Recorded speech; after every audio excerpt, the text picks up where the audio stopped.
Hello. It's been a while. No idea what this looks like. New setup, new world. Hope everyone's doing okay. If you tune in, great. Hey, watch this on rewind. That's okay too. My camera's up here. Should I look up here? I don't know. Anyways, basically, I'm going to be showing you guys some SGC submissions that I got back in today.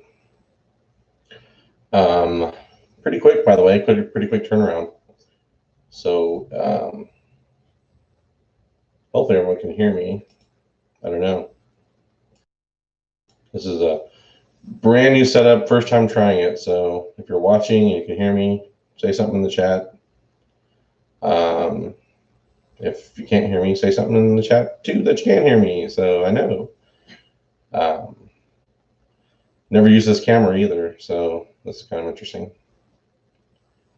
But I hope everyone's been all right, because if you followed me on the old channel, you know, or the old title, I should say, that things have changed in the world of JP.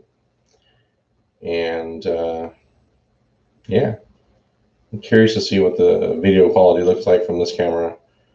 But yeah, if you guys, if you are watching or tuning in, just make sure you let me know if you can hear me or not, because I'm just doing a little test run today, see how it goes, show off what I got in the mail.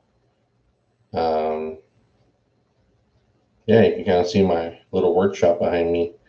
So I might have to put some decorations up or something on the wall.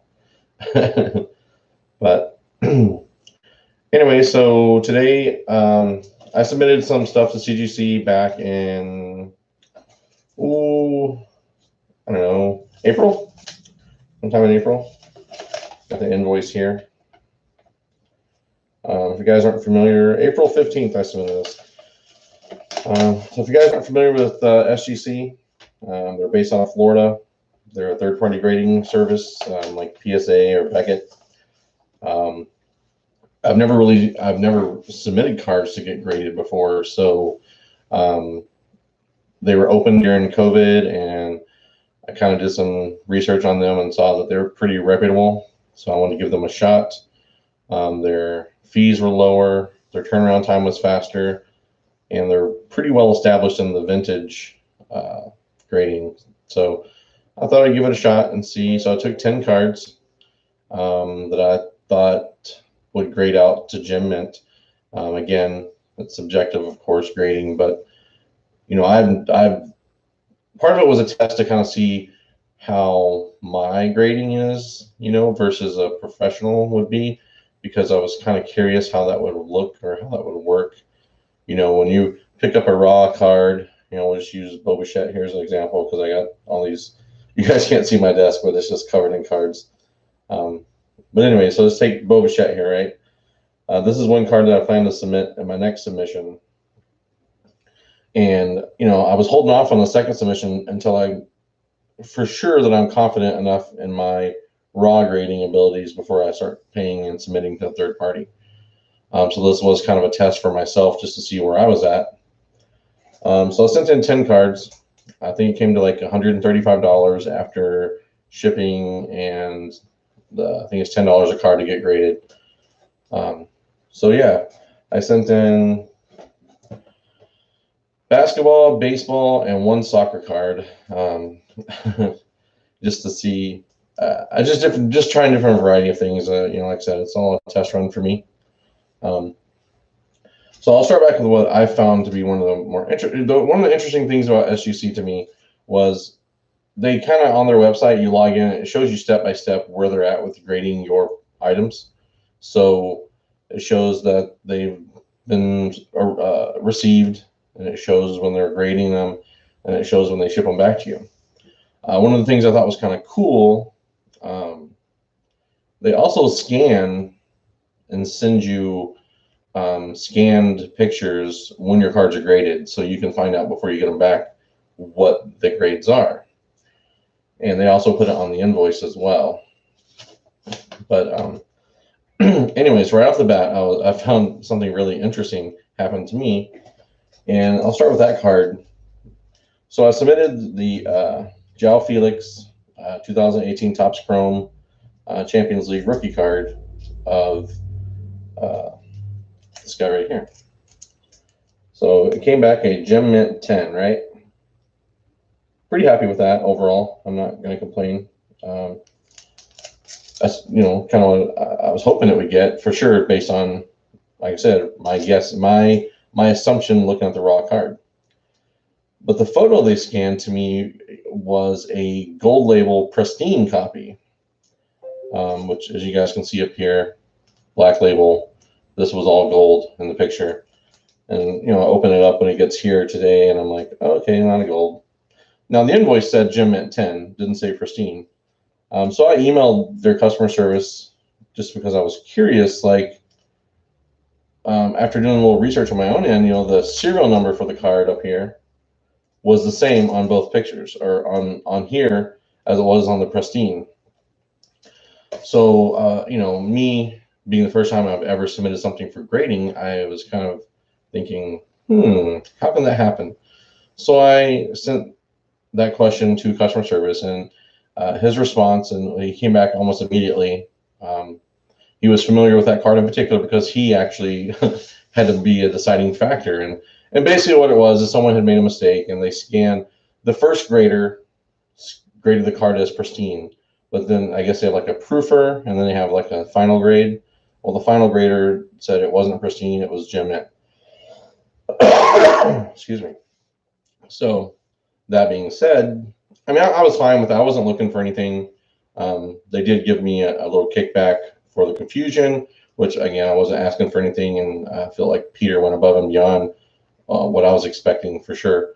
So anyways, it's a Gem Mint 10. Very happy. Very nice.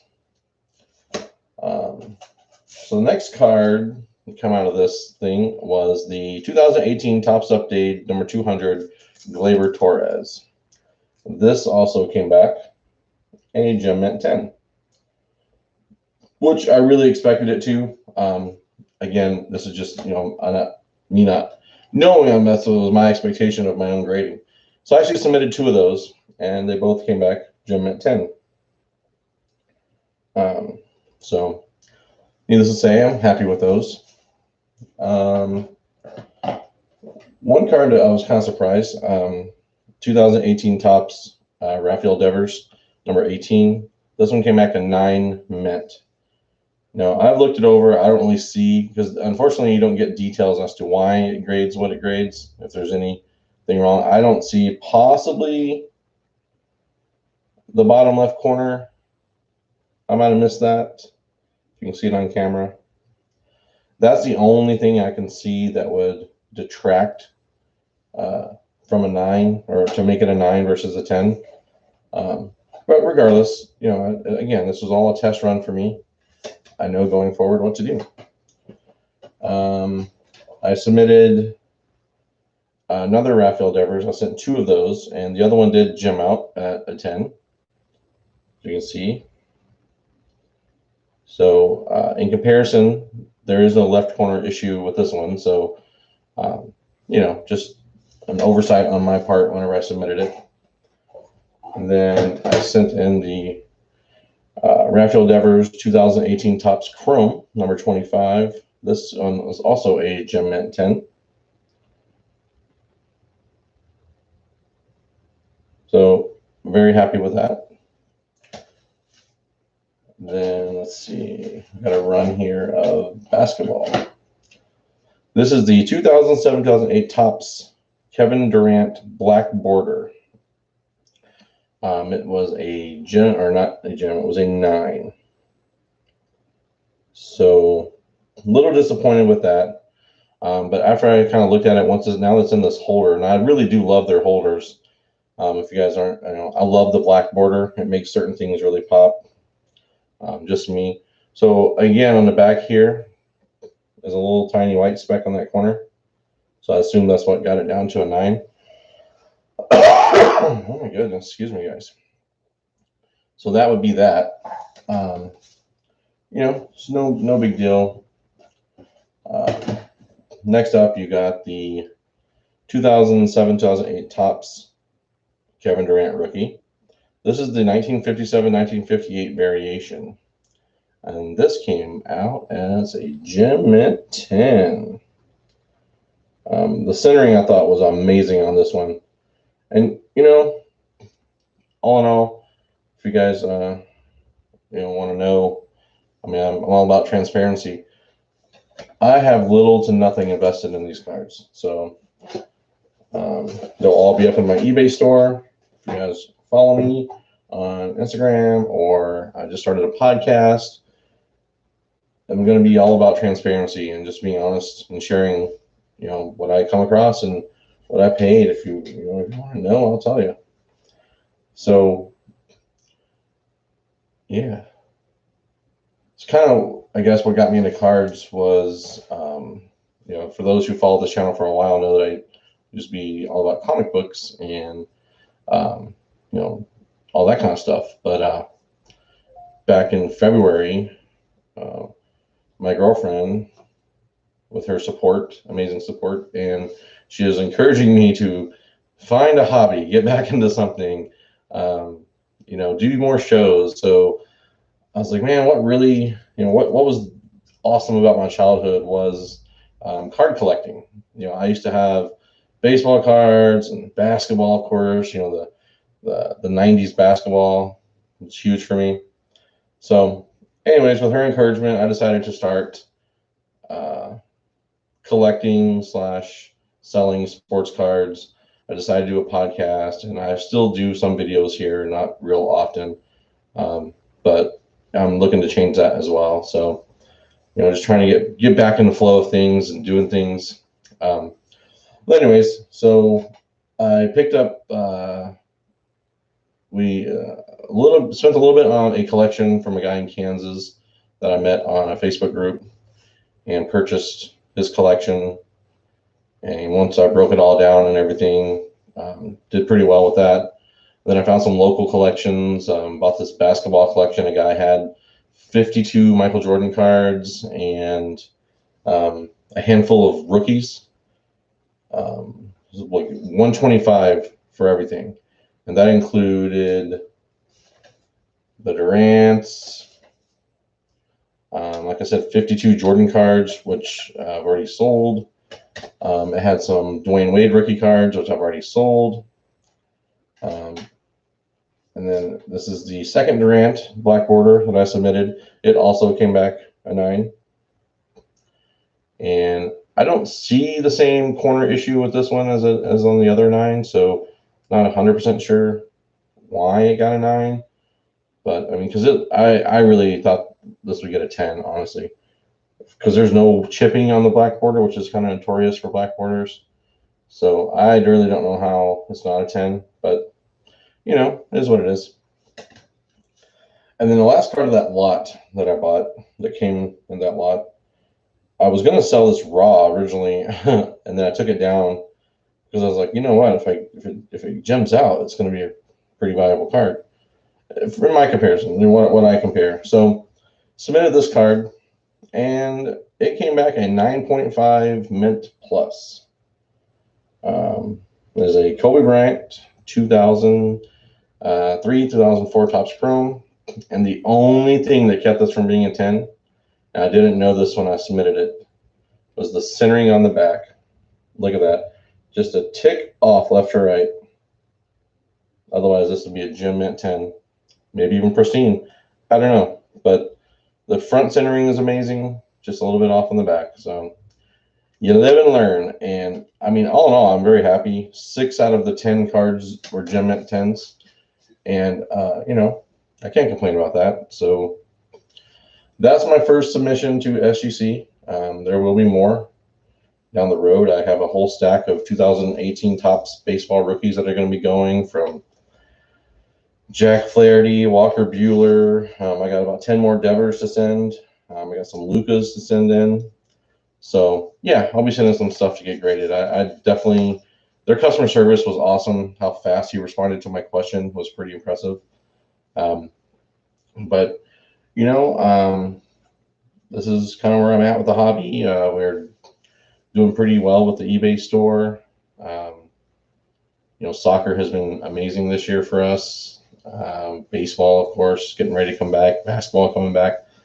I would say, just from my perspective, because of what we kind of our plan with the eBay store was, my original goal was, to be that under $20 type store. We sell everything from $1 to $10, $1 to $5, whatever. Because I figured, during times like the world is right now with the whole COVID thing, and now we have rioting, I would just say, people want to collect what they love still, but do it like practically, so not everyone can afford hundreds, thousands of dollars of cards. So offering up something that, might be able to help someone, $1, $2, $3, $4, $5, it's all good. It's a little more affordable than dropping hundreds of dollars for cards. So that was kind of what our goal was. My goal, my girlfriend helps me a lot. She lists a lot of things for me in her downtime, so I'm very appreciative of her. But that was really kind of it for today. Nothing too long. If you guys have any comments, be sure you can comment below. You can follow me on Instagram at Card Collecting Addict. My podcast is also called Card Collecting Addict, and it's more like I'm just kind of doing stories of, like, the first episode was up, just basically stories about how I began collecting and stuff like that. So if you like listening to the sultriest sound of my smooth talking voice, hit it up and push play. So until next time, I hope you guys are doing well. Take care. Talk to you soon. Bye-bye.